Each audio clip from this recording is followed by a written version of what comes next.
창세기 말씀, 헌신과 희생의 삶을 살아가고 있는가라는 제목을 가지고 하나님 말씀 증거하도록 하겠습니다.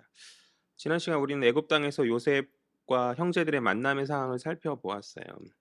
하나님의 섭리 안에서 가나안 땅에 기근이 든 상황 가운데 형제들은 곡식을 얻기 위하여서 애굽을 떠나서 그곳에서 총리로 세워진 요셉을 맞닥뜨리게 되는데, 이는 과거 요셉이 아버지 야곱의 품에 있었을 때 꾸었던 그 꿈이 실현되는 장면이 아닐 수 없는 거죠. 그의 형제들은 요셉의 꿈을 비웃었고 그 꿈의 실현을 방해하고자 그를 애굽에 팔았으나, 그러한 그들의 방해에도 불구하고 하나님이 주신 그 꿈은 좌절되지 않은 채 형제들의 머리 조아림으로 말미암아 이제 형제들의 요셉의 애굽 안에서 요셉 안에 절함으로 말미암아 애굽 땅 안에서 실현되는 거죠. 과거의 꿈이 실현되는 상황 가운데 이제 요셉에게 남은 과제는 무엇이죠? 그것은 바로 깨어진 가족의 회복이죠. 그의 의도와 상관없이 그는 아버지 야곱의 집을 떠나 보디발의 집과 이제 바로의 집을 거치면서 부득이하게 가족과의 단절된 그런 삶을 살아가게 되었단 말이에요.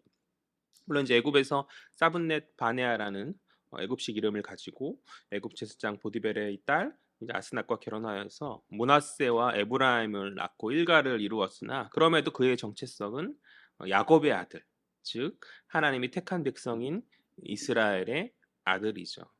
이러한 자신의 정체성의 근원이 되는 깨어진 가족과의 관계를 회복하기 위하여서 요셉은 아직 자신의 정체가 요셉인지 모르는 형제들을 시험함으로 이 이 회복을 시작하려 하는 것이죠.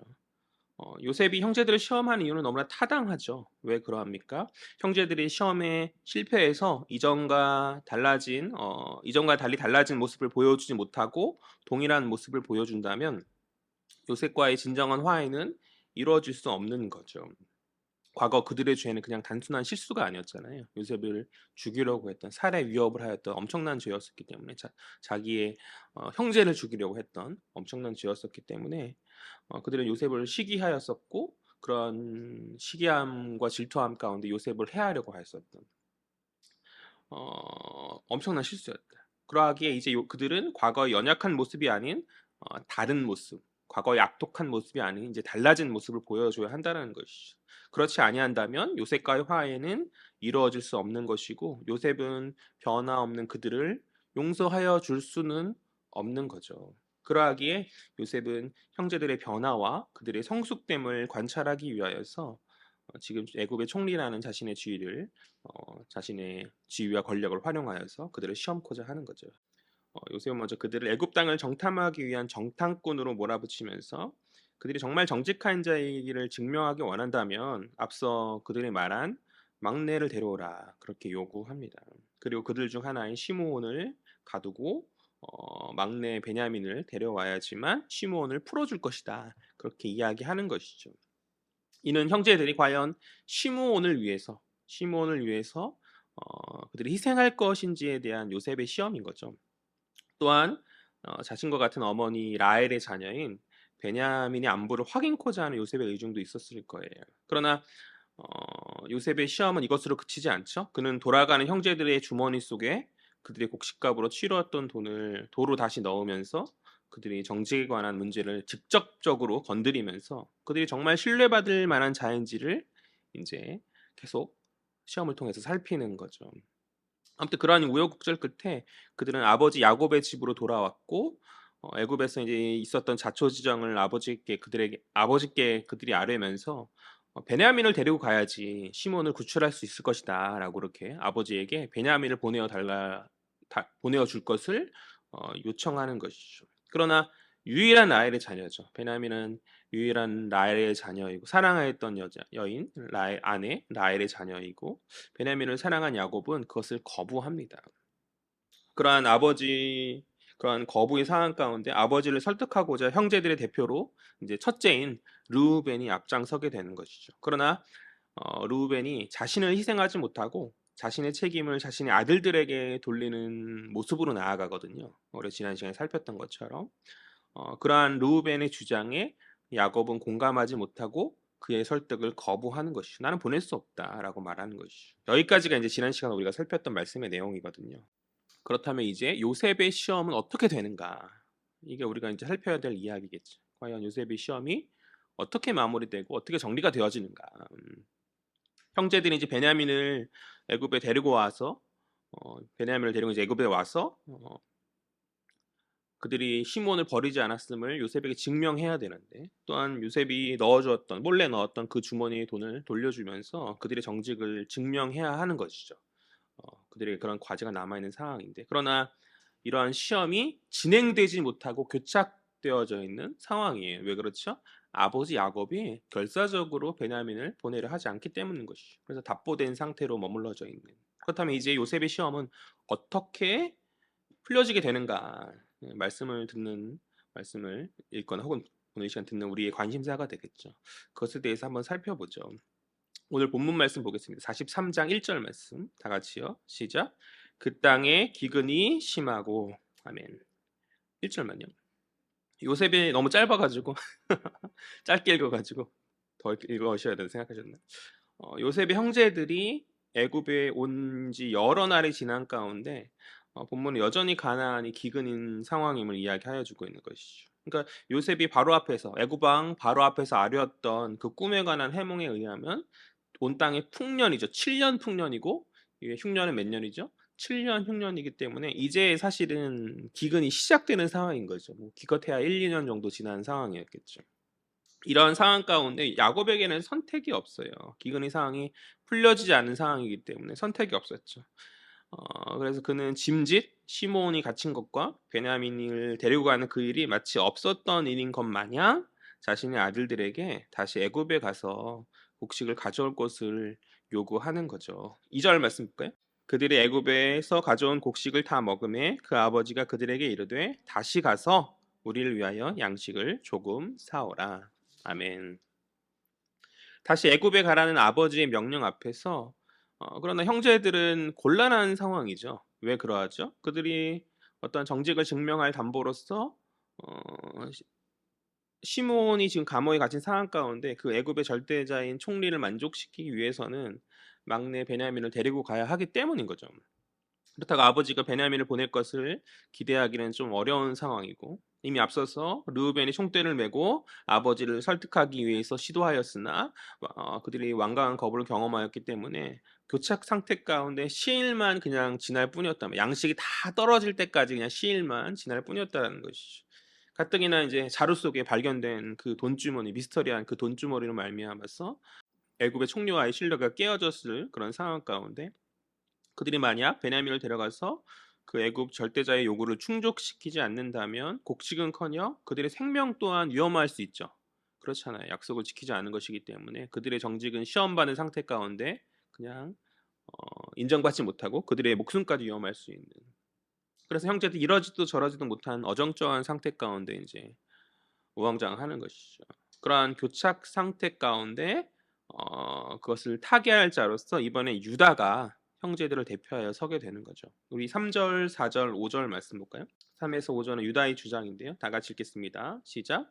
유다가 아버지에게 말하여 이르되 그 사람이 우리에게 엄히 경고하여 이르되 너희 아우가 너희와 함께 오지 아니하면 너희가 내 얼굴을 보지 못하리라 하였으니 아버지께서 우리 아우를 우리와 함께 보내시면 우리가 내려가서 아버지를 위하여 양식을 사려니와 아버지께서 만일 그를 보내지 아니하시면 우리는 내려가지 아니하리니 그 사람이 우리에게 말하기를 너희 아우가 너희와 함께 오지 아니하면 너희가 내 얼굴을 보지 못하리라 하였음이니라. 아멘.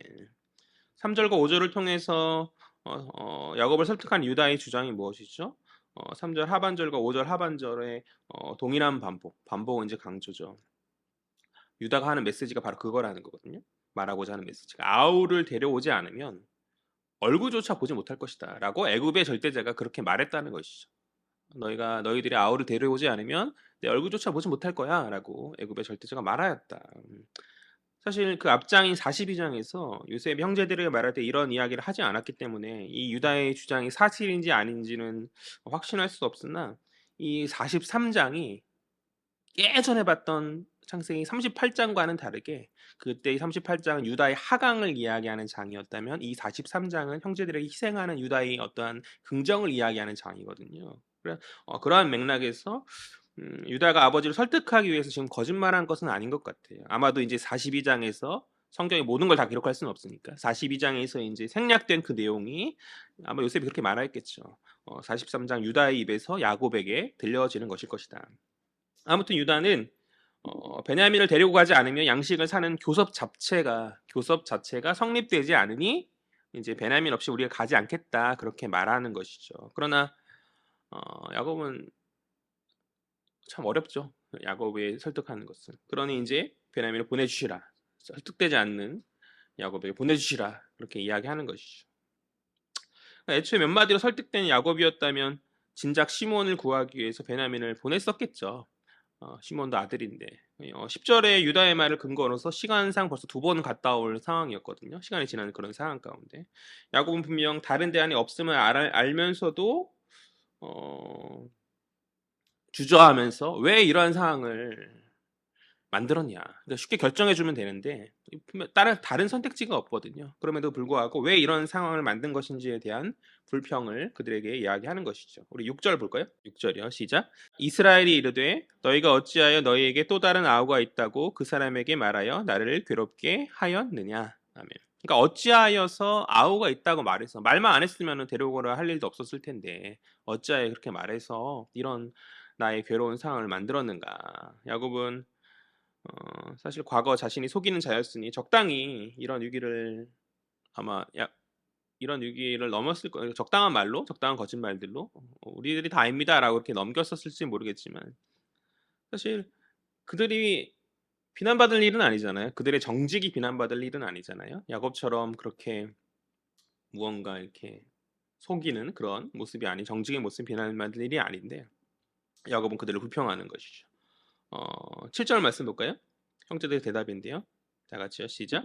그들이 이르되 그 사람이 우리와 우리의 친족에 대하여 자세히 질문하여 이르기를 너희 아버지가 아직 살아 계시느냐 너희에게 아우가 있느냐 하기로 그 묻는 말에 따라 그에게 대답한 것이니 그가 너희 아우를 데리고 내려오라 할 줄을 우리가 어찌 알았으리이까. 아멘. 그러니까 7절에 나타난 자식들의 항변을 통해 보듯이 이 형제들이 그것을 어찌 알았겠냐는 거죠. 형제들의 아버지의 불평이 조금 좀 억지스럽죠. 어찌 그렇게 이렇게 될 줄 알았겠냐라고 이야기하면서 사실 야곱의 비난과 불평은 그 스스로도 아마 잘 알았을 거예요. 지나간 상황에 대한 허망한 소리일 뿐인 거죠. 뭐 어떡하겠어요. 이런 상황 가운데 이렇게 불평한다고 해서 상황이 달라지는 것이 아니죠. 그냥 보낼 것인지 안 보낼 것인지 그가 판단하면 될 문제 아닌가요? 저는 다른 무엇보다 6절을 볼 때 6절의 야곱을 갑자기 성경은 무어라 표현하고 있죠. 야곱을 무어라 말하죠? 이스라엘이라 말하죠. 야곱을 다시 한번 이스라엘이라고 지칭하는 표현에 주목해야 된다고 생각해요. 이스라엘은 우리가 잘 알다시피 하나님 주신 야곱의 또 다른 이름이죠. 상징적인 이름이고 여기서 그의 이름이 이스라엘로 이야기되는 것은 야곱이 아니라 이스라엘로 이야기되는 것은 아마도 이제 지금부터 해야 되는 그의 결정이 한 개인 야곱으로서의 결정이 아니라 족장으로서 이스라엘로서 하는 결정임을 이제 드러내는 것이다. 저는 그렇게 생각하거든요. 그는 이제 그의 가문을 구하기 위해서 야곱이 아닌 무어로 서야 되는 것이죠. 이스라엘로 서야 하는 것이죠. 야곱으로서는 베냐민을 너무 사랑해서 보낼 수 없죠. 그러나 이스라엘로서는 한 가문의 존속을 한 가문의 생명을 유지하고 지키기 위해서는 보내야 하는 것이죠. 가장 사랑했던 라헬의 낳은 마지막 남은 자식 베냐민을 보낼 수는 없으나 이스라엘로서 그는 할아버지 아브라함이 그러하였듯이 할아버지 아브라함이 가장 위대한 일은 아들 이삭을 내어놓는 것이었잖아요. 그러니까 야곱 역시 가장 사랑하는 아들 베냐민을 이제 내어놓아야 한다는 것이죠. 우리 8절 말씀 보죠. 8절이요. 계속해서 8절 시작. 유다가 그의 아버지 이스라엘에게 이르되 저 아이를 나와 함께 보내시면 우리가 곧 가리니 그러면 우리와 아버지와 우리 어린 아이들이 다 살고 죽지 아니하리이다. 아멘. 그러니까 완강한 거절 앞에 유다는 계속해서 아버지 이스라엘을 설득해요. 그러니까 베냐민을 함께 보내면 우리와 아버지와 어린 자녀들이 살고 죽지 아니한다라는 것이죠. 즉 아버지의 결정이 야곱으로부터 그의 아들과 손주까지 3대의 생명을 살릴 것이기 때문에 속히 그러한 생명을 살리는 결정을 하라라고 하는 것이죠. 특히 이제 어린 자녀들의 그 생명의 회복을 말한 유다의 설득은 효과적이었다고 생각해요. 이미 앞선 상황 가운데 두 자녀를 희생하겠다고 르우벤이 설득했었잖아요. 그 설득과는 대비되는 모습이죠. 야곱은 요셉이라는 어린 자녀를 잃어버리는 아픔을 이미 겪지 않았었습니까? 그런데 어린아이, 그 손자를 책임의 담보로 희생하겠다는 그 첫째 아들 르우벤의 주장은 야곱을 너무 몰랐던 주장인 것이죠. 이미 아들을 잃은 상처를 갖고 있는 그 아버지에게 손주를 내어놓겠다라는 그의 어린 자녀를 또 잃어버리는 아픔을 준다는 것은 너무나 큰 르우벤의 실수인 것이죠. 반면에 유다는 그런 야곱의 성품을, 그런 마음을 잘 헤아리고 세심하게 살폈기 때문에 어린 그들의 생명을 위해서, 그러니까 어린 그들을 내어놓는 것이 아니라, 약자를 희생하는 것이 아니라 어린 그들을 위해서 이제 지혜로운 결정을 해야 되지 않겠는가, 어른된 우리들이 지혜로운 결정을 해야 되지 않겠는가라고 유다는 효과적으로 야곱을 설득하고 있는 것이죠. 우리 9절 말씀 볼까요? 9절 말씀이요. 다 같이 읽겠습니다. 시작. 내가 그를 위하여 담보가 되오리니 아버지께서 내 손에서 그를 찾으소서. 내가 만일 그를 아버지께 데려다가 아버지 앞에 두지 아니하면 내가 영원히 죄를 지리이다. 아멘. 뿐만 아니라 이어지는 9절의 유다의 말은 아버지 이스라엘의 마음을 완전히 돌리는 유효한 수단이었죠. 유다가 무엇을 이야기하죠? 자신을 담보로 내어놓겠다 이야기합니다. 자신을 담보로 놓겠다 이렇게 말하는 것이죠. 만약 베냐민을 다시 아버지 앞에 데려오지 못한다고 한다면 영원한 수치의 자리를 내가 마다하지 않겠다. 내 모든 것을 내어놓겠다. 이는 앞선 32장의 르우벤의 모습과는 다른 그런 대비되는 모습이 아닐 수 없는 거죠. 그러니까 르우벤은 책임을 지는 듯 모든 형제들의 주목을 받는 상황을 만들었으나 자신의 생명을 내어놓지는 않았어요. 자신의 어린 자식들에게 그 책임을 돌림으로 말미암아서 야곱의 마음을 더 괴롭게 만들 뿐이었죠. 그러나 유다는 이 일을 위해 책임을 다해서 자신의 생명을 걸겠다 말하는 것이죠. 우리는 앞선 38장의 유다를 언급하지 않을 수 없을 것 같아요. 유다의 하강을 이야기했던 38장의 본문 있잖아요. 그때의 38장의 유다를 다시 언급하지 않을 수 없을 것 같아요. 38장의 유다는 신실한 요셉과 대비되는 어떤 부정의 측면을 드러내는 본문이었죠. 이야기였죠. 긍정적인 측면을 살펴보면 일단 그는 담보는 잘 지켰어요. 담보는 잘 지키는 사람이죠. 38장에서 그는 며느리 다말에게 계대 결혼을 통한 후사의 세워짐을 이제 교묘하게 피하게 하였는데, 그런 상황 가운데 며느리 다말이 이제 창기로 위장하여서 유다에게 들어가게 되죠. 유다는 며느리인지도 모른 채 다말의 계책대로 며느리를 창기로 오인한 가운데에서 그녀에게 들어가게 되었고, 그 화대로 이제 지팡이와 도장과 끈을 담보로 다말에게 주었단 말이에요. 근데 후에 그 담보를 근거로 하여서 자신의 실수를 인정하고 며느리 다말을 높여주지 않습니까? 그러니까 38장의 내용은 유다의 부정적인 내용임이 분명하나 어쨌든 그는 자신의 담보, 약속을 잘 지키는 그런 사람이죠. 또한 38장은 오늘 43장과 비교하여 볼 때 오늘 야곱을 설득하는 이 유다의 모습은 38장 과거의 모습과는 비교할 수 없는 성숙한 모습이 아닐 수 없죠. 그는 과거 다른 아들을 통해 며느리에게 마땅히 주어야 될 계대 결혼의 책임을 피하려 했던 자였고, 또 이방인들과 어울리면서 그들의 문화와 동조해서 결국 창기와도 어울리는 그런 하나님 백성답지 않은 그런 모습이었죠.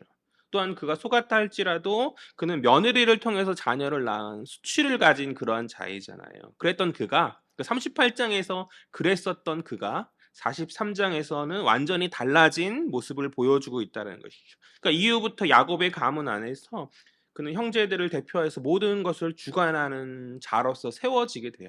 이후에 이제 창세기 내용을 쭉 살펴보면 항상 유다가 대표하거든요. 또 이스라엘 역사 안에서도 유다의 가문이 유다의 지파가 대두되게 되어지는 것이죠. 그러니까 다른 자를 위하여서 자신의 생명을 쏟는 그런 사람을 형제들이 인정하지 않을 수 없는 거죠. 오늘날 이것을 우리가 적용할 때 오늘날 교회 안에서 기독교가 예전만큼 힘을 발휘하지 못함이 무엇 때문입니까? 교회의 주요한 메시지라 말할 수 있는 희생의 모습이 우리 안에 많이 사라져 있기 때문 아닌가요? 그러니까 나누고 섬겨야 합니다. 그런 면에서 교회는 여전히 나누고 섬기고 잘한다고 생각해요. 그런데 딱 할 수 있는 만큼만 하는 거죠. 정말 포기할 수 없는 것을 내려놓는 희생의 영역까지는 우리가 과거의 선진들만큼 가지 못하는 것은 아닌가. 과거의 신앙의 선진들은 생명 내어놓으면서 희생했는데 그들의 미래의 비전과 꿈과 소망을 내려놓으면서 주를 위해 헌신했는데 우리는 진정 우리의 생명을 내어놓는 자리까지 섬길 수 있는가? 나의 미래에 관한 결정과 이후의 어떤 소망의 일들 앞에서 나는 그것을 정말 포기하고 주와 주님이 우리 허락하신 이 공동체를 위하여서 헌신할 수 있는가? 모든 사람이 그래야만 하고 그럴 수도 없다고 생각하지만 그러한 특별한 헌신의 사람들이 교회 공동체 안에서 많이 희미하여졌기 때문에 오늘날 조국교회가 세상 가운데 영향력이 사라지고 힘을 잃어가고 있는 것이 아닙니까? 그러니까 가족의 생명을 위하여서 자신을 희생하는 이 유다의 성숙해진 모습을 통해서 우리는 많은 도전을 받으면서 헌신의 자리로 희생의 자리로 나아가야 하는 줄 믿습니다. 38장의 옛 모습에서 머물 것이 아니라 어리석은 그 모습에서 머물 것이 아니라 이제 43장의 유다의 모습을 오늘날 조국교회와 속한 성도들이 보여줘야 한다라는 것이죠. 지금 요셉 스토리를 살피는 이전의 설교 가운데 저는 이 요셉이 신자에게 모범이 되는 사람으로서 신약의 예수를 예표하는 인물임을 언급하였어요. 무지한 그의 고난과 고초는 무지한 예수의 고난과 순환을 상기시키는 것이죠. 흥미로운 것은 형제들에게 요셉을 팔 것을 제안한 자가 유다거든요. 37장에서 유다예요. 그런데 예수님 당시에 당시 종교 지도자들에게 예수님을 팔 것을 판 자가 역시 유다이죠. 우리가 잘 아는 가룟 유다 아닙니까? 가룟 유다 할 때 가룟스 이제 가룟 사람이라는 뜻이거든요. 어떤 지금 어딘지 알 수 없는 지방 이름이죠. 도시 어떤 마을과 같은 가룟 사람 유다. 아무튼간에 구약의 유다가 오늘 본문 속에 나타난 구약의 유다가 이전과는 다른 돌이킴으로 말미암아서 생명을 헌신하면서 자신과 형제들과 아비와 자녀들의 모든 구성원을 구했다고 한다면 시간이 많이 지나고 신약에 나타난 유다는 동일한 이름을 가진 신약의 유다는 예수님을 배반한 그것에서 다른 제자와는 달리 돌이키지 못한 채 앞선 9절 하반절에 야곱 앞에서 유다가 말한 그 내가 영원히 죄를 지리이다라는 그런 모습으로 갔죠. 그럼 영원히 씻기지 못할 죄를 지음 가운데 오늘날 수치의 사람으로서 예수님이 가장 가까이 있던 측근이었습니다. 12제자 중에 한 사람이었음에도 불구하고 베드로는 돌아왔었는데 그는 돌아오지 못함으로 말미암아서 영원히 죄를 씻지 못한 수치의 사람으로 남게 되었죠. 그러니까 만약 그가 창세기 43장의 유다와 같이 돌이킴의 사람이었다면 그에게도 기회가 있었을 거예요. 베드로가 그랬잖아요. 베드로가 그는 이후로 교회의 든든한 반석으로서 쓰임받는 인생이 되었죠. 그러니까 분명 가룟 유다에게도 그러한 기회가 있었을 터인데 그는 돌이키지 못했죠. 오늘 창세기의 유다는 다윗의 조상이거든요. 창세기 43장에 나타난 이 유다는 다윗의 조상이고 또 예수님의 조상이죠. 그러니까 오늘 그의 가족의 생명을 위한 헌신과 희생의 모습은 요셉과도 마찬가지로 예수를 상징하는 그런 모습이고 그의 생명을 쏟는 희생은 우리를 위해 자신을 내어놓은 예수의 십자가 희생의 그런 어떤 상징이자 오늘날 우리에게도 귀한 도전을 주는 그러한 모습이다. 그러니까 그러한 생명을 내어놓는 희생과 헌신이 설득력을 갖는 거죠. 세상은 힘과 권력과 부를 쌓는 제국이 되어서 자기의 주장을 이루려 해요. 그러나 교회는 그렇게 세워지는 것이 아니죠. 먼저 회개와 자복의 돌이킴 안에서 다음으로 그리스도를 쫓아 생명까지 내어놓는 헌신과 희생의 삶으로 세워주는 줄 믿습니다. 그러니까 세상 가운데 우리의 설득력은 그렇게 힘을 갖는 거죠. 그러니까 세상 가운데 교회의 능력은 그렇게 발휘되는 것이고 세상 가운데 부와 권세를 쏟는 세상의 방식을 답습한 가운데서는 그것이 세워질 수 없는 거죠.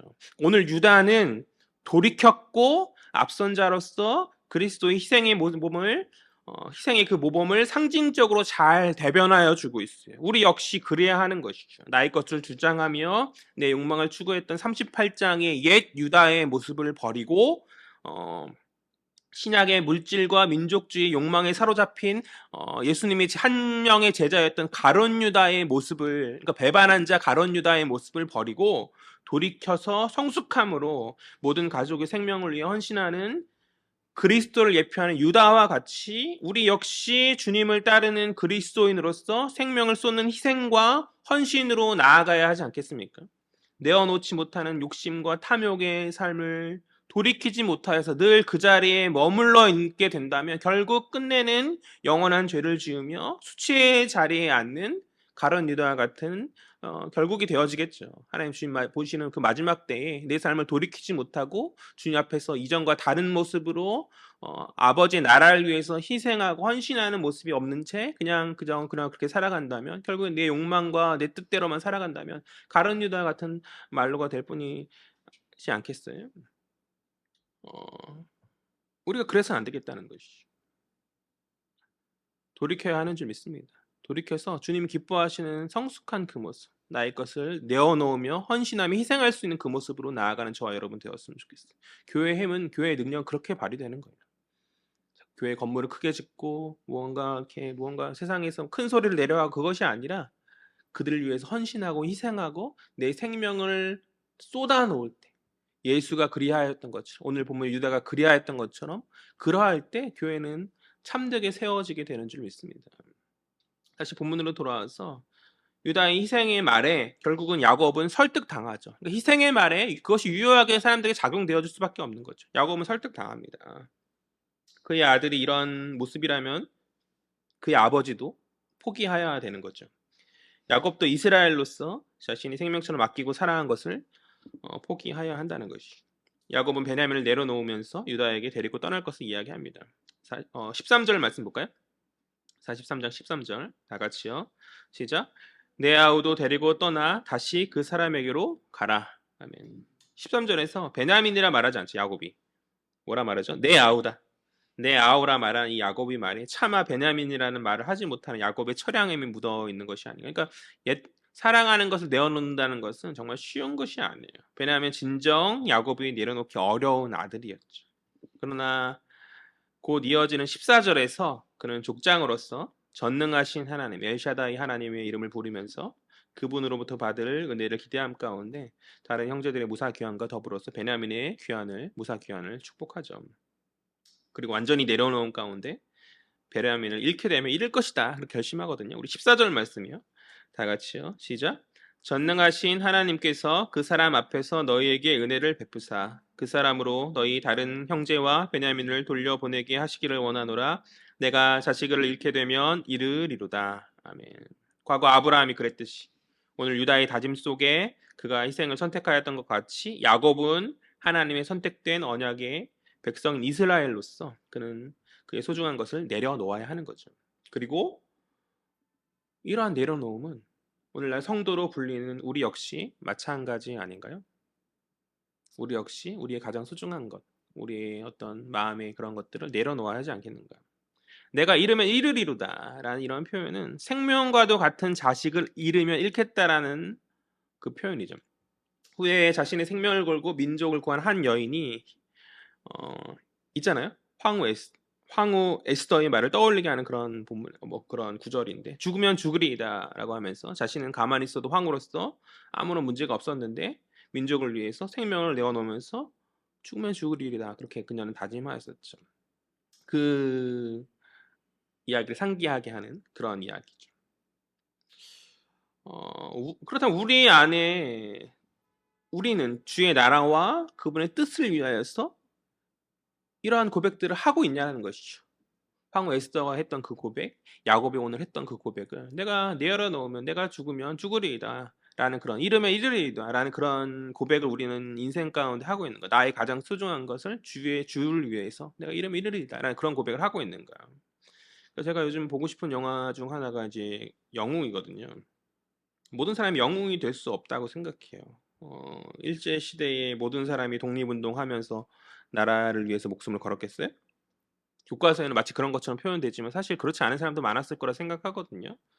거의 대부분의 많은 사람들은 그러니까 어떤 독립운동을 했던 분들보다 거의 분들은 소수일 것이고 거의 대부분의 많은 사람들은 일상을 살아갔겠죠. 일상을 그냥 하나 뭐 그런가 보다 하면서 물론 힘들고 일본 욕도 했겠지만 그냥 아마 대부분은 어떤 특별한 저항보다는 일상을 살아갔을 것이라 생각합니다.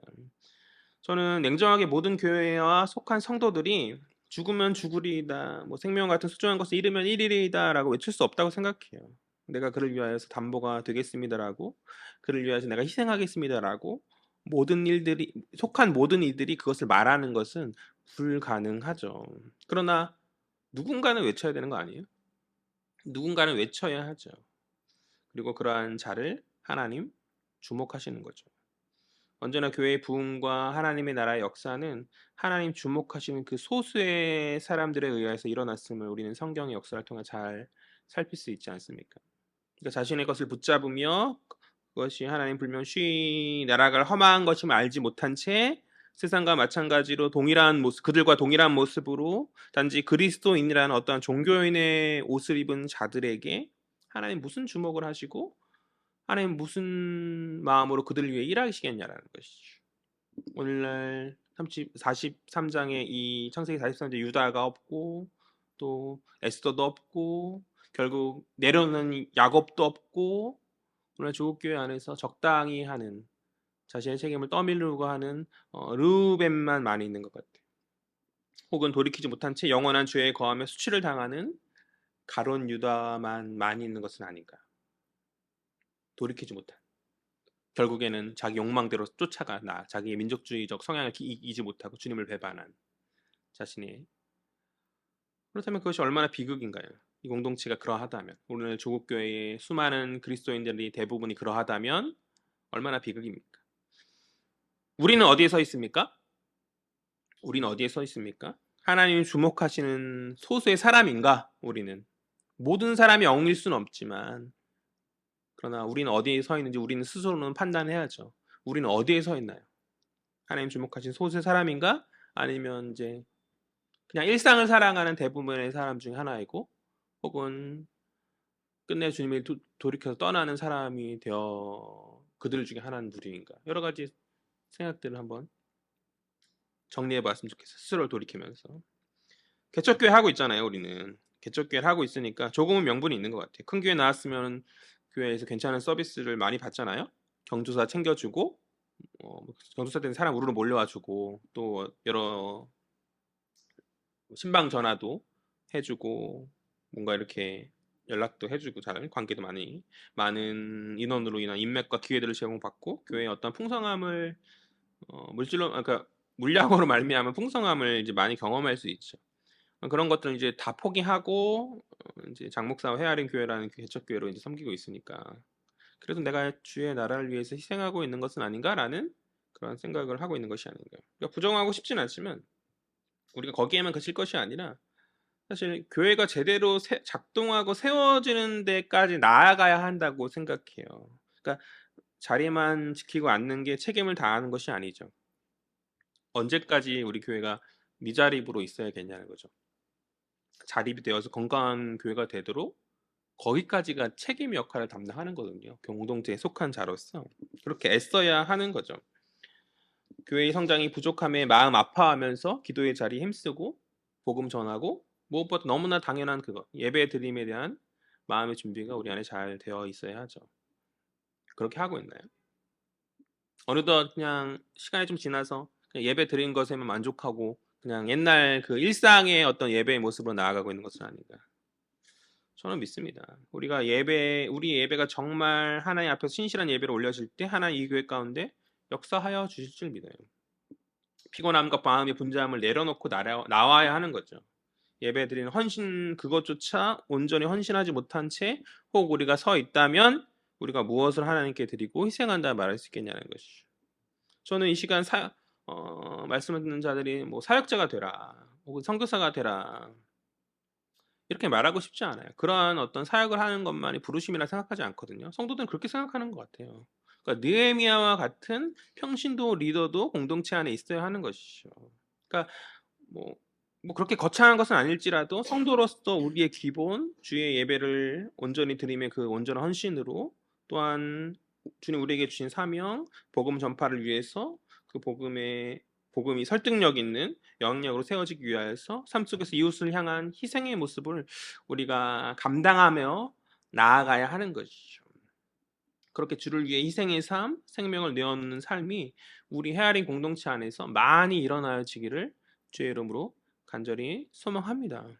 과거에 있었던 연약한 모습들을 다 벗어던져 버리고 38장에 머물러서는 안 돼요. 38장에 머물러서 그냥 많은 형제들처럼 그냥 누군가는 앞장서겠지라고 그냥 기다린 채 양식이 떨어지기만을 기다린 채 그냥 일상으로 보내면 안 된다라는 것이죠.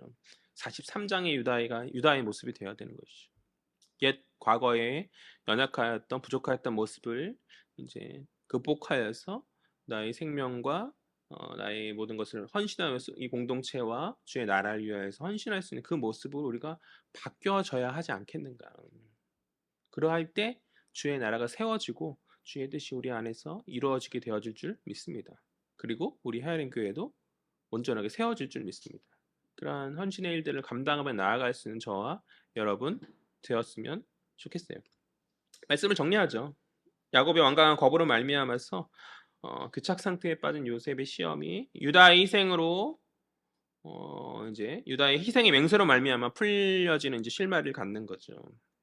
그는 과거와는 다른 변화된 희생과 헌신의 모습으로 형제들을 이끌고 있고 그의 가족들을 생명의 길로 인도하고 있다. 오늘날 주의 자녀라 말하는 우리 또한 그래야 하는 줄 믿습니다. 이기적이고 나 중심의 삶에서 벗어나 그리스도를 쫓는 자녀로서 이웃을 위해서 희생과 헌신으로 그들을 감화시키며 그들의 생명의 길로 인도하여야 할 사명이 우리 안에 있는 줄 믿습니다. 다 내려놓자는 거죠. 주님보다 더 소중한 것이 무엇이 있겠어요? 그죠? 주님보다 더 소중한 것이 무엇이 있겠습니까? 우리의 내려놓음과 포기와 희생 가운데 유일한 생명의 길이 있다라는 것이. 우리는 그것을 믿음으로 깨닫고 고백하는 자 아니에요? 이제 행동하자. 무엇보다도 주님의 희생과 헌신의 부르심 앞에서 우리가 속한 교회를 온전히 세워가는 저와 여러분 되었으면 좋겠어요. 우리 공동체가 먼저 건강하게 세워져야 이 공동체 안에서 우리의 신앙이 바르게 자랄 수 있는 것 아니에요? 그러니까 온전한 예배의 공동체로 세워질 수 있도록 피곤하고 분주함이 있지만 우리가 모이기를 힘쓰고 우리가 금요초라도 이제 시작하였잖아요. 다시 코로나 이후에 함께 기도와 찬양으로 주께 예배하며 주께 나와야 한다라는 것이. 그러니까 교회를 위해서 계속 기도하여 주셨으면 좋겠어요. 교회를 위해서. 그러니까 교회를 위해서 마음 아파하셨으면 좋겠어요. 마음 아파하고 마음 쓰면서 하나님 어떡하죠? 계속 그때 이제 하나님 역사해 주시지 않으시겠는가. 처음 교회를 시작했을 때 그 마음, 그 뜨거웠던 마음들을 잘 지키고 나아갈 때 주님 주목하는 교회, 타락한 세상 가운데 모범이 되는 교회를 우리 헤아림 교회가 세워지게 될 줄 믿습니다. 그렇게 우리 바람대로 성숙한 하나님의 자녀들을 많이 세울 수 있는 그런 공동체로 세워지기를 주의 이름으로 간절히 소망합니다. 그렇게 주님이 기뻐하시는 희생과 헌신의 삶으로 복된 인생 걸어가는 헤아림에 속한 지체들 되어지기를 주의 이름으로 간절히 소망합니다. 기도하겠습니다. 좋으신 하나님, 은혜와 사랑에 참으로 감사합니다. 성숙한 자로 우리가 변화된 모습으로 나아가길 원합니다. 나의 사랑하는 건 내어놓고 온전하게 주를 바라보며 서는 저희들 될 수 있도록 주여 붙들어 주시옵소서.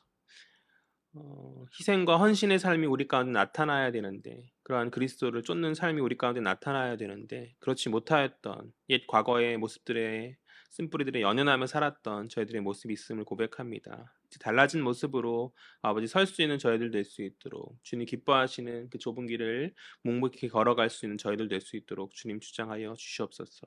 우리 헤아림 교회를 그러한 사명 감당하라고 부르신 공동체인 줄 믿습니다. 그렇게 부르신 줄 믿습니다.